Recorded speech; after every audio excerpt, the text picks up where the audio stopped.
मैं प्रमोद जैन भाया तेरा इलाज कर दूंगा और ऐसा इलाज कर दूंगा जो तेरी 3 पीढ़ियां चुनाव नहीं लड़ पाएगी। तेरे हाथ जोड़ के निवेदन कर रहा हूं प्रमोद जैन भाया, कोई नहीं बचा पाएगा। पवन यादव को म्यालडा में मरवा दिया था, गौरव शर्मा को इसने मरवा दिया था। मैं कहना चाहता हूँ इस प्रमोद जैन भाया से भी कह देना चाहता हूँ, प्रमोद जैन भाया मैं नरेश हूँ, समझ ले और समझ ले।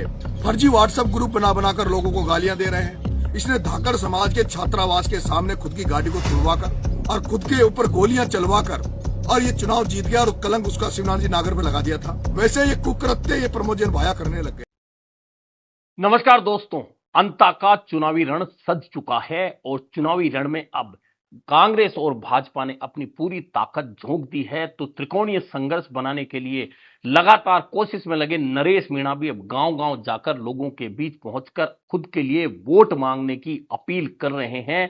अब इस संघर्ष के बीच से निकलकर नतीजा जो भी आएगा वह तो 14 नवंबर को पता चलेगा, लेकिन यह चुनाव बहुत अनोखा होने वाला है क्योंकि जिस तरह से नरेश मीणा ने नकारात्मक प्रचार के जरिए खुद को मजबूत बनाने का प्रयास किया है, उनका यह प्रयास उन्हें राजनीति में कितना सफल करेगा यह देखना बहुत महत्वपूर्ण होने वाला है। दरअसल नरेश मीणा जिस तरह की राजनीति कर रहे हैं, हालांकि उनका राजनीतिक स्टाइल राजस्थान विश्वविद्यालय में जब से उन्होंने राजनीति शुरू की, वे महासचिव बने, तब से ऐसा ही है। लेकिन चूंकि यह विधानसभा लोकसभा में जनप्रतिनिधि बनने की राजनीति है, इसमें स्टूडेंट पॉलिटिक्स काम नहीं आती, यहां गंभीरता भी दिखती है। लेकिन नरेश मीणा पहले छबड़ा फिर देवली उनियारा तक का जो सफर किया वह इसी तरह से किया और देवली उनियारा का जो चुनाव हुआ उसके बाद में बहुत सारे सबक नरेश मीणा को लेने थे, लेकिन नरेश मीणा ने वे सबक नहीं लिए।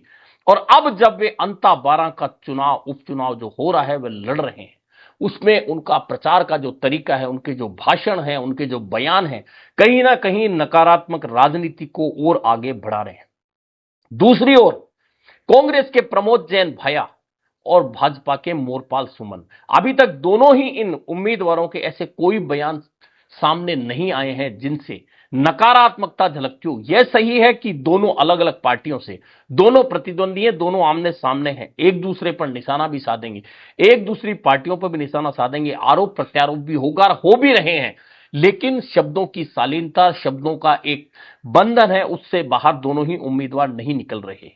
लेकिन नरेश मीणा का टारगेट नकारात्मक प्रचार नजर आ रहा है। वे सिर्फ प्रमोद जैन भाया को टारगेट नहीं कर रहे, वे कभी वसुंधरा राजे को भी टारगेट कर रहे हैं, वे अशोक चांदना को भी टारगेट कर रहे हैं, वे गोविंद सिंह डोटासरा को भी टारगेट कर रहे हैं, वे ओम बिरला को भी टारगेट कर रहे हैं, वे अन्य नेताओं को भी टारगेट कर रहे हैं, उनके समर्थक भी उसी बात को आगे बढ़ा रहे हैं। लेकिन क्या यह नकारात्मक राजनीति नरेश मीणा के लिए कोई बहुत बड़े नुकसान का सौदा तो साबित नहीं हो जाएगी? हालांकि अभी चुनाव में समय है और 11 नवंबर को जब मतदान होगा उससे पहले बहुत कुछ बदल जाएगा, क्योंकि चुनाव जो जो आगे बढ़ेगा तस्वीर बदलेगी, समीकरण बदलेंगे, विरोध होगा, कहीं समर्थन होगा, अलग अलग। लेकिन प्रमुख रूप से यह चुनाव पूरी तरह से जातिगत बंधन में लड़ा जा रहा है, यह तय है। नरेश मीणा को उम्मीद है कि जिस तरह का प्रचार वे कर रहे हैं उस प्रचार के सहारे उन्हें मीणा समाज और धाकड़ समाज एक साथ आकर वोट करेगा और वे जीतकर विधानसभा में पहुंच जाएंगे। गुर्जर समाज की भी वे उम्मीद कर रहे हैं, खुद को सर्व समाज के लिए वे बात कर रहे हैं कि सर्व समाज उनको वोट देगा।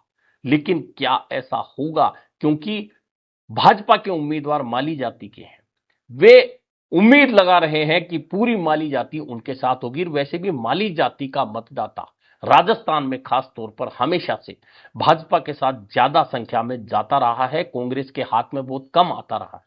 उधर प्रमोद जैन भाया, जिनकी यह कर्म भूमि है 1998 से, हालांकि परिसीमन के बाद में थोड़ा सा क्षेत्र बदला, लेकिन भाया ने यहां से लगातार चुनाव लड़ा, 2 बार वे जीते, 2 बार हारे और अब 5वीं बार इस विधानसभा सीट से चुनाव लड़ रहे हैं। इससे पहले वे एक बार निर्दलीय 12 से भी विधायक बन गए थे।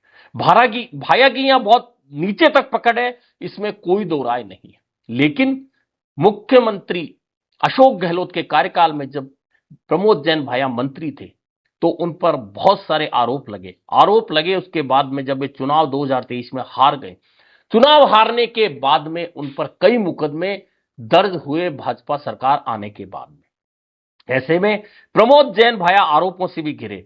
जेल जाने की स्थिति भी बनी, लेकिन सुप्रीम कोर्ट से उन्हें राहत मिली और अब वे चुनाव लड़ रहे हैं। चुनाव लड़ने का उनका अनुभव बहुत पुराना है। 5वां चुनाव ये लड़ रहे हैं। लोकसभा का चुनाव खुद भी लड़ चुके, लोकसभा का चुनाव उनकी पत्नी भी लड़ चुकी और जिला प्रमुख अभी वर्तमान में उनकी पत्नी उर्मिला जैन है, यानी कि प्रमोद जैन भाया के पास में चुनाव लड़ने का लंबा अनुभव है। लेकिन अब जब चुनाव आगे बढ़ रहा है तो चुनाव पूरा तरह से मैनेजमेंट पर फोकस हो चुका है और इस फोकस चुनाव में अशोक चांदना ने कमान संभाल ली है चुनाव प्रभारी के रूप में कांग्रेस की। प्रहलाद गुंजल भी पहुंच गए हैं, क्रांति तिवारी जैसे युवा नेता भी पहुंच गए हैं जिन्हें चुनाव लड़ाने का बहुत बड़ा अनुभव है, हालांकि उन्हें खुद को चुनाव लड़ने का मौका नहीं मिला है। अन्य बहुत सारे नेता पहुंच गए हैं भाजपा के लिए भी। दरअसल भाजपा और कांग्रेस को एक फायदा चुनाव में यह मिलने वाला है कि उनके पास में कार्यकर्ताओं की कमी नहीं होगी, क्योंकि पार्टी के जो कार्यकर्ता हैं वे दोनों उम्मीदवारों को मिल जाएंगे। लेकिन नरेश मीणा के साथ में चुनाव के नजदीक आने के साथ एक बहुत बड़ी समस्या होने वाली है, जो इन दिनों 12 अंता में चर्चा का विषय भी है कि नरेश मीणा के साथ में जो लोग प्रचार में नजर आ रहे हैं उनमें से अधिकांश लोग भारी है, यानी कि वे 12 अंता के वोटर्स नहीं है। अगर ऐसी बात, ऐसी चर्चा किसी भी उम्मीदवार के साथ होने लगती है तो फिर उसके साथ में माइनस पॉइंट बड़ा हो जाता है।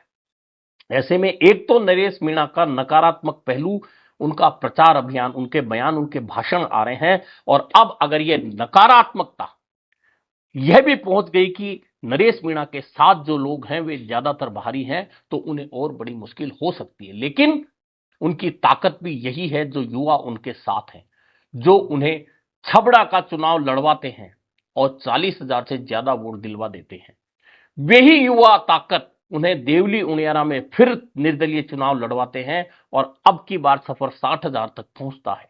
लेकिन 12 अंता का चुनाव इन दोनों ही चुनावों से अलग है और अलग इसलिए है क्योंकि सामने जो चुनाव लड़ने वाले हैं, प्रमोद जैन भाया चुनाव लड़ने में माहिर हैं। मोरपाल सुमन नए उम्मीदवार हैं, लेकिन वे प्रधान रह चुके हैं, उनके साथ एक बड़ी जाति का साथ है। इन दोनों के बीच में से निकलकर नरेश मीणा को खुद को साबित करना, सबसे पहले तो खुद की जाति का पूरा वोट अपने साथ लाना। हालांकि ऐसा होता नजर नहीं आ रहा, लेकिन कोशिश यही है। कोशिश यह है कि धाकड़ वोट भी नरेश मीणा खुद पाए, लेकिन क्योंकि धाकड़ समाज का वोट उस पूरे हाड़ौती में भाजपा के साथ हमेशा जाता रहा, क्या इतने बड़े वोट बैंक में से सेंध लगाने में नरेश मीणा सफल होंगे? और अगर वे सफल हुए भी तो इसमें नुकसान भाजपा का होगा। भाया के पास में खुद का जातिगत आधार तो नहीं है, लेकिन कांग्रेस का जो वोट बैंक है, जिनमें अनुसूचित जाति है, जिसमें मुस्लिम है, जिसमें अन्य जो जातियां हैं जो कांग्रेस को परंपरागत रूप से वोट देती आई, जिनमें जाट वोट भी है, ऐसा वोट बैंक भाया के साथ में हमेशा रहा है और इस चुनाव में भी है। और 2023 का आम चुनाव था जिसमें भाया के खिलाफ लगातार प्रधानमंत्री मोदी तक ने प्रचार किया था। यही नरेश मीणा लगातार प्रमोद जैन भाया को घेर रहे थे, वसुंधरा राजे प्रमोद जैन भाया को घेर रही थी। इसके बावजूद जब चुनाव नजदीक आया, तमाम आरोप एंटी इनकम्बेंसी के बावजूद प्रमोद जैन भाया बहुत नजदीक चुनाव के आ गए जीत के, और हार जीत भी हुई तो सिर्फ 5800 वोटों की।